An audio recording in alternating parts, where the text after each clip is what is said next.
Vous insistez aussi beaucoup sur le fait que cette souffrance, si elle est un support qui donne accès à la relation, ne s'accompagne d'aucune arrogance. Là encore, je vous cite. De même que l'arrachement primordial ne s'accentuait d'aucun défi, ainsi la prescience et le vécu de la relation ne se mêlent-ils d'aucune jactance.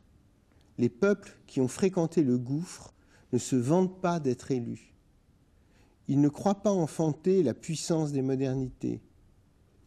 Ils vivent la relation qu'ils défrichent à mesure que l'oubli du gouffre leur vient et qu'aussi bien leur mémoire se renforce. Alors là, il y a beaucoup de choses à vous demander sur ces quelques lignes. Pour commencer, justement, la souffrance est un accès, mais ce n'est pas une élection. Absolument pas, absolument pas.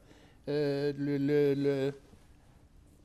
ne crois pas que un peuple puisse se recommander de ce qu'il a souffert. Ça, je ne le crois pas.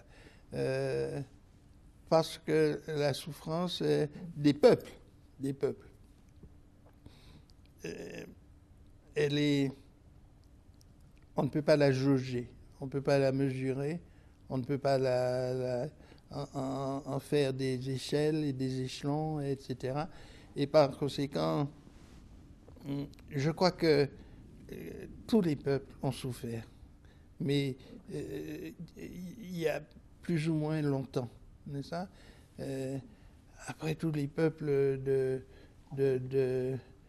l'Europe centrale qui étaient ravagés par les Visigoths et les Huns, etc., et ils ont souffert. Hein, bon. On ne peut pas se réclamer de ça pour dire qu'on est un peuple élu.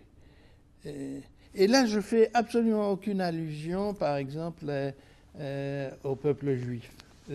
Parce que le peuple juif ne dit pas qu'il est élu à cause de la Shoah.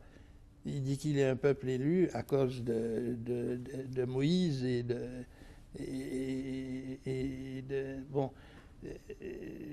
la sortie d'Égypte et des 40 ans dans le désert et de la traversée du Jourdain, etc. Mais le peuple juif ne dit pas qu'il est élu parce que c'est la Shoah, parce qu'il y a eu la Shoah, n'est-ce pas? Je ne crois pas que la souffrance donne des droits à la parole ou à la réflexion. Mais je crois que la souffrance collective peut introduire à un état de névrose collective si les causes de la souffrance ne sont pas élucidées. Si on n'a pas bien élucidé ça. Et c'est pour ça que je pense que la réflexion sur l'esclavage sera aussi profitable aux peuples qui l'ont subi qu'aux peuples qui l'ont fait subir. Et c'est pour ça qu'on aurait tort, ou d'un côté ou de l'autre, de ne pas se pencher sur cette question.